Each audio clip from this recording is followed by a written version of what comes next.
Hey everyone, Matt from Close and Books. It's been, 2 months or something since the last time I updated you on the books I've gotten. I've gotten quite a few more, mostly because it was my birthday this past month, and so I got a couple of books for my birthday. Got some good recommendations from some people, and I've also am gonna start another, I say book club, but it's only 2 people, so I got another book for that. Yeah, I got a whole bunch more I want to show you. They're not all within the last month. There's some more time between. Some I didn't show in the last book haul video, whatever you want to call them. Some that have just kind of slipped through the cracks, but I have them all here. First off, actually, let's go Knicks. I've been a fan of this team for a long time, and they've been a bad team for a long time, so I'm excited. I'm gonna go watch the game with some buds after this. Okay, anyway, first book I got was Wuthering Heights. This is one of actually 3 books that were, I guess, bought secondhand. I don't usually like secondhand books. Not like, I have a weird feeling about them. You never know where people have used them before, but I bought a couple and decided to be sustainable. But Wuthering Heights, I know it's like an absolute classic. I bought this one mostly because I really like this cover art. It's really pretty. But I have gotten so many recommendations for this book. I think I feel like I talk about this dude every video I put out, but Man Carrying Thing. There was a time where I was binging all of his book videos. He reviewed this video and said he really surprisingly liked it a lot, and the way he talked about the plot got me very interested. I know it's quite old. I think it's from the 1800s, 19th century. I believe it was. So it's got that 1847. Okay, so it's got that really old style English in it, which I'm a fan of. It just might get a little old after a while, but I have heard that you are going to hate the characters by the end of this, and I really gravitate towards books like that. So that's I got this one. This cost me $2. It was awesome, and obviously the condition it's in very good condition for $2. So that's the first one. These next 2 I talked about in my last East of Eden video that I picked up. First one I picked up because another YouTuber I've been watching a lot is The Book Chemist, who's been around forever. Love his videos, I love his reviews. And these were in his beginner or intro to postmodernism video. And I actually, when I watched that video, I actually found out I read a good amount of those books, but one I hadn't read was Breakfast of Champions. The other one he recommended by Vonnegut was Slaughterhouse-Five, which he says is the better novel. I've read Slaughterhouse-Five. I loved it. I thought it was amazing. I actually just lent it out to a friend who's not a big reader. It was his first book he's read in a long time, and he enjoyed it. So that's how you know it's a pretty good book, when people who aren't really into literature like that end up really enjoying it. But I've never read Breakfast of Champions. It's actually one of my best friends' favorite books. Nick, if you ever find this video, getting this one for you, man. There's a bunch of drawings in it. I know it's about Kilgore Trout, the author in Slaughterhouse-Five, which is a very funny character. So I'm very excited to read this one and read more about Kilgore Trout. But yeah, also I love the cover art and the design of these. Also, I'm kind of colorblind, but I believe this is blue and orange, so go Knicks, let's go. That'll be the theme of this video.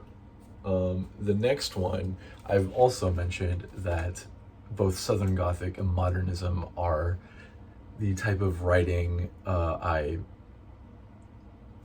gravitate towards the most. Faulkner is my favorite author, so I thought To the Lighthouse is the next step, at least high modernism. Everything I've read about Virginia Woolf, I feel embarrassed to say I've never read any Virginia Woolf. I haven't read To the Lighthouse, so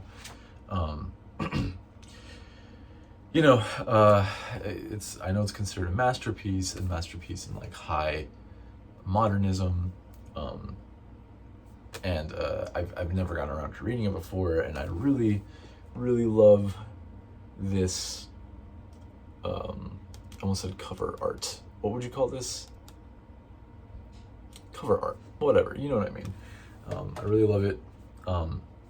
I've never read any of it before, so I'm excited to get into it. I don't really know what to expect other than it's like high modernism. I don't really know anything about the plot. I don't really anything about her writing. I've just been recommended it a million times. If I'm someone who likes Faulkner and Morrison, everyone's like, oh, check out Virginia Woolf. So I'm gonna give it a shot, you know? Probably sometime this year. This will probably be a this year read. I have to flesh out the rest of my TBR for 2024. I have a loose idea of the books I want to read, but I don't know specifically the books I want to read, and this might be in there. Okay, this is the last of the short books that I picked up. This is the book that I'm reading as I guess like a buddy read with my good friends. She has been talking about this book for a long time, has recommended it to me before, and she's like, let's just read it together. You've never read it before. And I was like, okay, sure. And it's The Things They Carried by Tim O'Brien. Probably the most contemporary book I've read in the past 10 years. This came out in the 90s, I think. I'm not sure. When did this come out? 1990. Yeah, barely the 90s. I know that it's like a collection of stories. I don't know if it's like short stories or I know it's just a collection of stories about the Vietnam War, which I don't really know. I don't usually typically read things about like military history or army history. It's just not usually my interest sector, you know.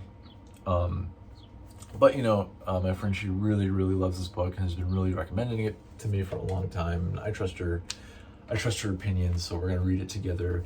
I'm gonna get started on this next week. I think the plan is to have it finished by June. It's really short, so that shouldn't be bad. And I'll probably do a review of this one, just like a one video type style review. I'm excited to get into it though, just because it's come so highly recommended from my friend. And we'll be reading it together and discussing it, which is the best part about reading in the first place. So I'm hyped. So that's The Things They Carried. Also, one of my favorite albums of all time is named after this book. So I'm kind of ashamed I haven't read it yet. Have Heart, The Things We Carry. Awesome hardcore album. Okay, anyway. Okay, so these last three are kind of the big ones. These three are not going to be read for a long time. I'm just giving you the heads up now, so when you see them, don't be too excited that a review is coming soon, because they're not going to be read for a long time. This next one I'm about to show is probably the one that's going to be the most the soonest on the horizon. That being said, not in 2024, potentially not in 2025. So don't get your hopes up. But speaking of high modernism, the highest of modernism, I got Ulysses. I've told y'all that I like to do buddy reads with my cousin who I have the utmost respect for when it comes to like you know, literary analysis and his taste and even his writing style. He writes really, really amazing work. He is like, we have to read Ulysses, we have to do it. I know it's daunting, but we're gonna get around to it at some point. So we went out, I think it was a couple of weeks back. We went out, we got some drinks, we got some food, we walked around his neighborhood for a bit, we went to a bookstore, and I was like, all right, it seems right. Let's get Ulysses. So, I know what this book is about. I know all the cool, crazy stuff that surrounds it. I just have been a little bit daunted to read it. Even when I read the first couple of pages, I'm like, whew, this will be something, you know. But I do think it's one of those books that I'm like kind of meant to read. It's definitely on the list of books I am going to read before I die. So I might as well get started soon, and I know I'm going to enjoy it. Books that are like heavier and harder to read, I usually end up enjoying the most. I mean, you've seen my Sound and Fury, or you may not have, but you should if you haven't. Books that are kind of like hard to crack are kind of the books I enjoy the most. And I think this will be a fun one to work through together, so I might do like a long style review, kind of how I'm doing with East of Eden. But yeah, I know this is like a legendary book for its difficulty, and I'm excited to get into it. Another legendary book, known for its difficulty, that I'm, to be honest, not as excited to get into is, yes, the big dog, Gravity's Motherfucking Rainbow. I don't know. I don't know.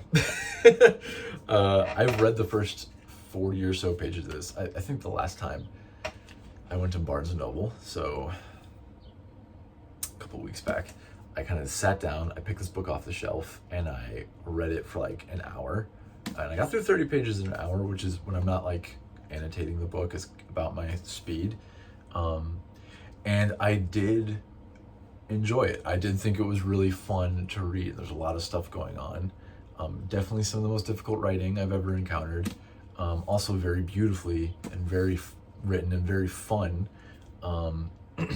That being said, not easy. And I've also heard that the first section of this book is by far the easiest. So, okay, that bodes well, I suppose. But I know that this is just one of those books that like it's just on my before death TBR, if you will. It's just one of those books I feel like I'm meant to read eventually, you know. It's, you know, it's legendary for its depth, its difficulty. Everyone takes something different away from this book. So, I mean, I have to get to it. I have both Mason and Dixon and Crying of Lot 49 in my book shelf. I'm definitely reading Crying of Lot 49 beforehand. I might read Mason and Dixon beforehand, because just to me as a book, that one just seems a little bit more enticing. The writing style and what it's about just to me seems a little bit more interesting. Like I said, I'm not huge into, you know, war books. I know that's very, very loosely describing this book, but it's not typically what I gravitate towards. But it's just one of those legendary books I know I have to get into.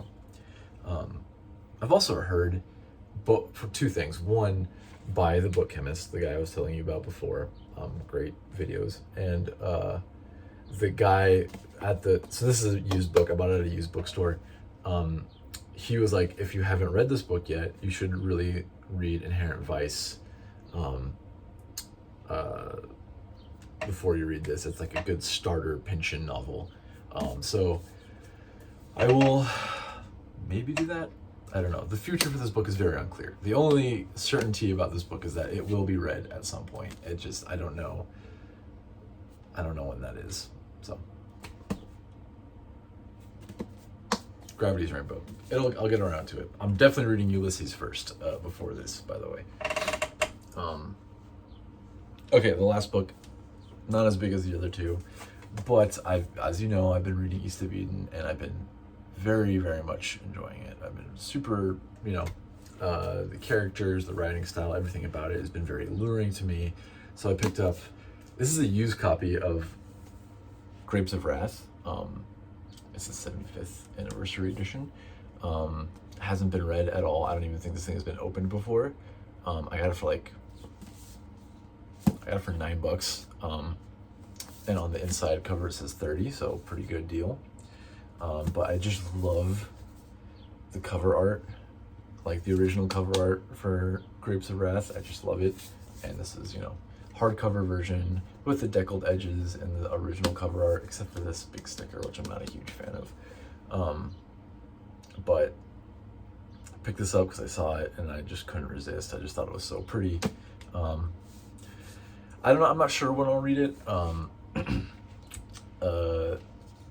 You know, East of Eden I've been really enjoying, but it's been kind of hard focusing on it. as I've said in my reviews. So I might want to give it a little time before reading another Steinbeck. Also, Steinbeck is just very emotionally heavy. Like, it's not super sad or anything. It's just you get really emotionally attached to the characters. And I don't know if I'm ready for that kind of commitment right now. Anyway, so yeah, that is Grapes of Wrath. Just a beautiful cover, beautiful version that I'm excited to get into. So yeah, that's all the books. Let me get them together so you can see. Ugh. There you go. Ugh. All the books that I'm planning to read eventually. I just bought them. Okay, anyway, I just wanted to check in with you guys, show you those books that I picked up. The next video will be part 3 of reading East of Eden. I don't know when this is going up, probably Thursday or Friday. I'm not 100% sure. But yeah, thanks so much for watching. And I hope you have a good rest of your day. Go Knicks.